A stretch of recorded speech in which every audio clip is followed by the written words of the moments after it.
साधारणतः 44 वर्षानंतर भारतीय जनता पार्टीचा महापौर हा मुंबई शहरामध्ये मुंबईच्या महानगरपालिकेमध्ये विराजमान होणार असून येणाऱ्या काळामध्ये मुंबई महानगरपालिकेला भ्रष्टाचार विरहित प्रशासन देण्याच्या हेतूने मुंबई शहराचा विकास आणि प्रगती घडवण्याच्या दृष्टिकोनातून आणि मुंबई शहराची सुरक्षितता अबाधित ठेवण्याच्या दृष्टिकोनातून मुंबईच्या महापौर या कार्यरत असतील आणि कायमचं मुंबईच्या महानगरपालिकेला भ्रष्टाचाराच्या विळख्यातून बाहेर काढणं हे त्यांचं परम कर्तव्य असेल.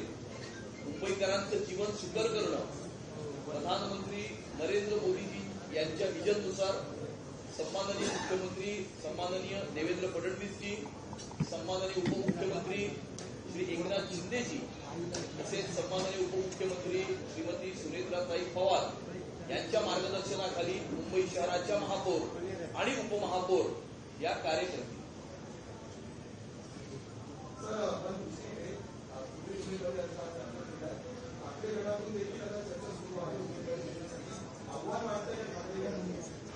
सर्वांना उमेदवारी अर्ज दाखल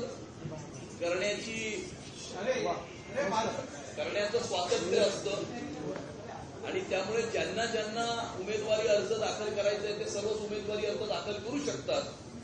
परंतु भारतीय जनता पार्टी आणि शिवसेना मिळून 118 नगरसेवक आणि नगरसेविका आहेत. 114चा हाफवे मार्ग आहे आणि त्या 118च्या व्यतिरिक्त अजून काही नगरसेवक आणि नगरसेविकांचाही पाठिंबा हा महायुतीला लाभलेला असून पूर्ण आणि स्पष्ट बहुमत हे महायुतीला प्राप्त झालेलं आहे.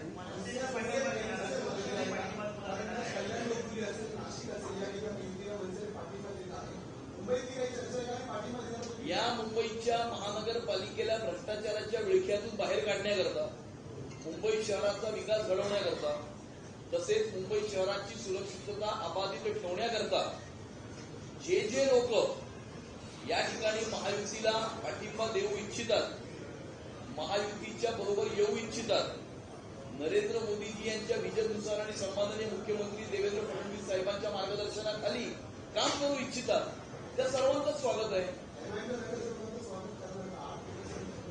नाही, अजिबात त्यांचं स्वागत करणार नाही. आमचा त्यांच्याशी कुठलाही संबंध नाही. आम्ही सर्व समाजविघातक, देशविघातक, देशविरोधी आणि आतंकवादी शक्तींची सहानुभूती ठेवणाऱ्यांबरोबर कायम आम्ही संघर्ष केलेला आहे आणि येणाऱ्या काळामध्ये सुद्धा आम्ही तो संघर्ष करू. हे किती वर्षाचं असेल?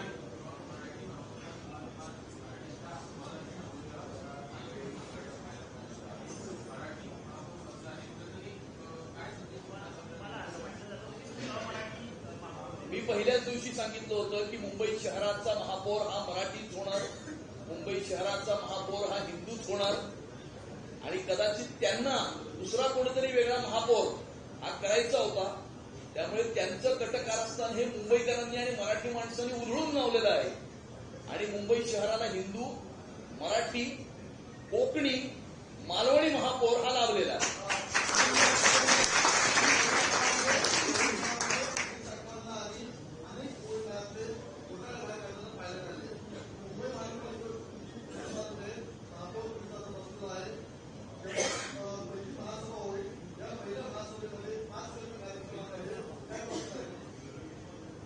काय कार्यक्रम असतील तर ते आमचे महापौर, उपमहापौर, सभागृह नेते हे जाहीर करतीलच.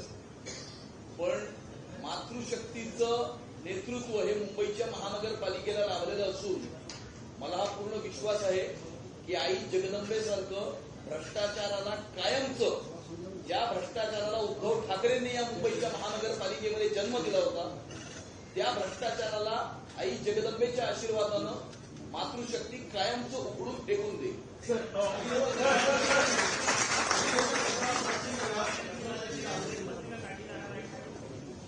25 वर्षाच्या कारभाराची श्वेतपत्रिका चार्जशीटमध्ये आहेच. त्यामुळे आम्हाला काही वेगळी चार्जशीट करायची आवश्यकता नाही. पोलिसांनी मिठी नदीच्या काळाची चार्जशीट ही दाखल केलेली आहे. अनेक लोक जेलमध्ये सुद्धा आहेत. आम्ही येणाऱ्या काळामध्ये मुंबईकरांचं जीवन सुकर करण्याच्या दृष्टिकोनातून, मुंबईकरांना इज ऑफ लिव्हिंग देण्याच्या दृष्टिकोनातून या ठिकाणी मुंबईकरांचा मुंबईच्या महानगरपालिकेवरती पुन्हा एकदा विश्वास हा संपादित झाला पाहिजे या दृष्टिकोनातून आम्ही येणाऱ्या काळामध्ये कार्य करू.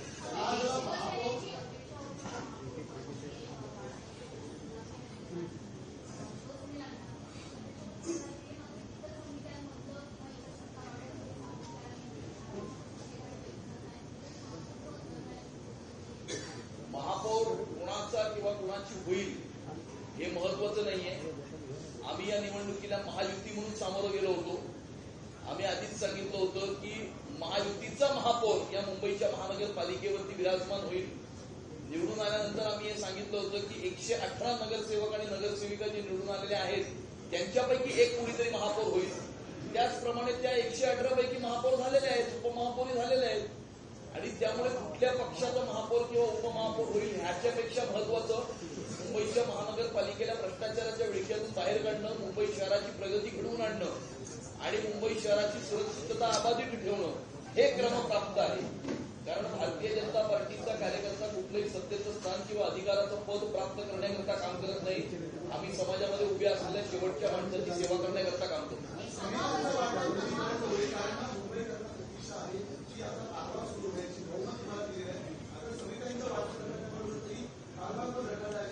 कुठलंही कशाचंही वाटप रखडलेलं नाही. सगळा टाइम टेबल तुम्ही एमएस कडनं घेऊ शकता, कारण तो त्यांचा अधिकार असतो. ते तसं टाइम टेबल घोषित करतील, त्यानुसार समित्यांच्या निवडणुका, प्रभाग समित्यांच्या निवडणुका, सगळ्या निवडणुका पार पडतील. त्यामुळे त्याचं टाइम टेबल तुम्ही त्यांना विचारा.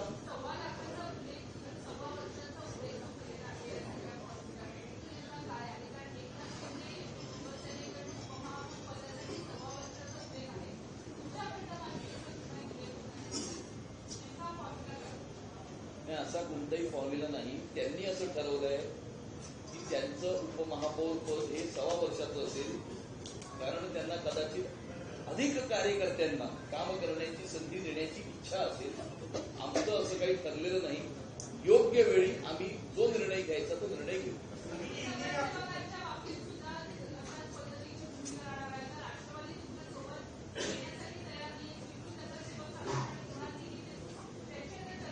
स्वीकृत नगरसेवक हे संख्याबळानुसार ठरतात. त्यामुळे ज्याचं जेवढं संख्याबळ असेल तितके स्वीकृत नगरसेवक त्याच्या पक्षाला मिळतील.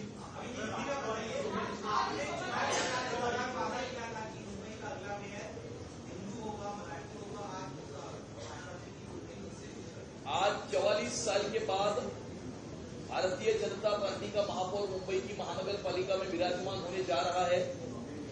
मुंबई शहर का विकास करना, मुंबई महानगरपालिका को भ्रष्टाचार रहित प्रशासन देना, और जब मुंबई शहर का विकास हो रहा है तो मुंबई शहर की सुरक्षितता को अबाधित रखना, यह हमारा परम कर्तव्य है. और मुंबई की नई महापौर और मुंबई के नए उपमहापौर सभी महायुति के नगर सेवकों के साथ में प्रधानमंत्री नरेंद्र मोदी जी के विजन अनुसार सम्माननीय मुख्यमंत्री देवेंद्र फडणवीस जी, सम्माननीय उपमुख्यमंत्री एकनाथ शिंदे जी और सम्माननीय उपमुख्यमंत्री सुनेत्राताई पवार, इनके मार्गदर्शन में आने वाले समय में काम करेंगे. मुंबई शहर का विकास करेंगे, उन्नति करेंगे, प्रगति करेंगे. और जब ये हो रहा है तो मुंबई शहर को सुरक्षित भी हो रखेंगे.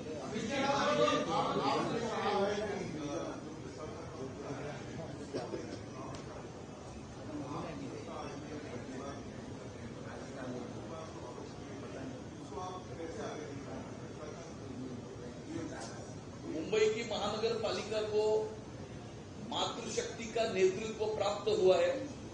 मुझे ये पूरा विश्वास है कि मां जगदम्बा के आशीर्वाद से जिस भ्रष्टाचार को उद्धव ठाकरे ने इस मुंबई की महानगरपालिका में जन्म दिया था, उस भ्रष्टाचार को हमारी मातृशक्ति हमेशा हमेशा के लिए उखाड़ के फेंक देगी.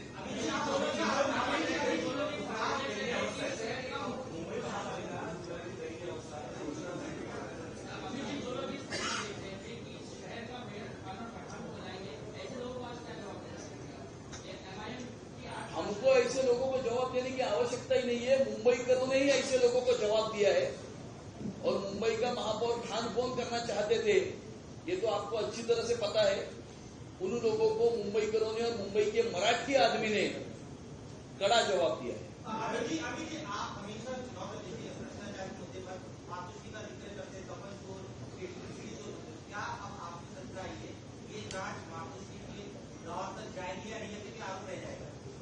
नहीं, ये जांच तो चल ही रही है। मीठी नदी के घोटाले की जांच चल रही है, उसपे चार्जशीट फाइल हुई है, उसपे काफी लोग उसमें अरेस्टेड भी है। पुलिस अपना काम, जो यंत्रणा है वो अपना काम करेगी। हम आने वाले समय में मुंबई महानगर पालिका को भ्रष्टाचार मुक्त करने के हेतु से आने वाले समय में काम करेंगे।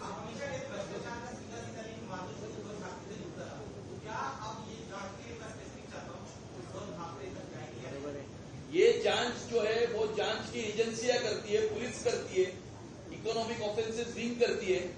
तो इसका जो जवाब है वो देंगे कि इसकी जो लिंक है या इसकी जो कड़ी है वो कहां तक जा रही है, वो वांद्रे पूर्व तक जा रही है कि नहीं जा रही है, और वो आपने जिस घर का नाम लिया उस घर तक जा रही है कि नहीं जा रही है, इसका जवाब तो पुलिस दे सकती है।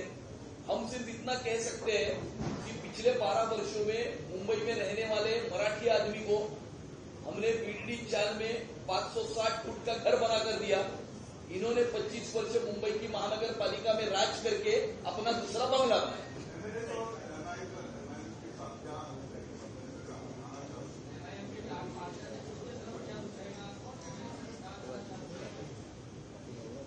जो भी हिंदुत्ववादी शक्तियां हैं मुंबई शहर के विकास में के हित में काम करना चाहती है और नरेंद्र मोदी जी के विजन अनुसार सम्माननीय मुख्यमंत्री देवेंद्र जी के मार्गदर्शन में काम करना चाहती है, मुंबई शहर का विकास करना चाहती है। और उद्धव ठाकरे ने जिस भ्रष्टाचार को मुंबई महानगर पालिका में जन्म दिया, उस भ्रष्टाचार को हमेशा के लिए उखाड़ कर फेंकना चाहती है। ऐसी सारी ताकतों का हम स्वागत करेंगे, लेकिन समाज विघातक, देश विरोधी आतंकवादी शक्तियों से सहानुभूति रखने वाली किसी के साथ भी हम कोई भी संबंध नहीं रखेंगे। वंदे मातरम और भारत माता की जय को विरोध करने वाले हमारे साथी कभी हो नहीं सकते।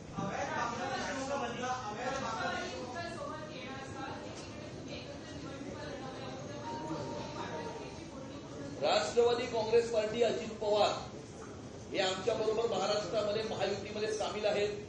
ते महाराष्ट्राच्या सरकारमध्ये सुद्धा आमच्या बरोबर आहेत। आमच्या महायुतीचा ते घटक पक्ष आहेत आणि त्यामुळे राष्ट्रवादी काँग्रेस पार्टी, अजित पवार सुद्धा आमच्या बरोबर असतील।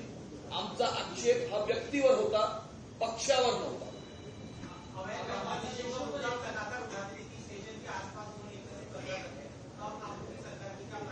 आने वाले समय में हमारे संकल्पनामा में हमने ये लिखा है कि डिजिटलाइज सिस्टम्स और एआई का उपयोग करके हम जो भी इलीगल इमिग्रेंट्स इस मुंबई शहर में आए हुए हैं उनको आइडेंटिफाई करना, डिटेन करना और उसके बाद में डिपोर्ट करना पुलिस की मदद से, ये हम डिजिटलाइज सिस्टम्स और एआई का उपयोग करके करेंगे।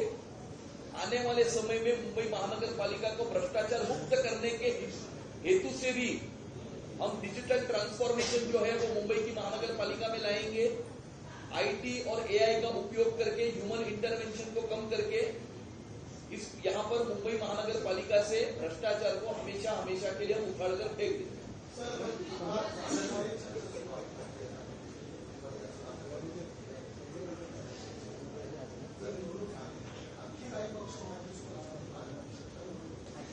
आगे देखो होता है क्या।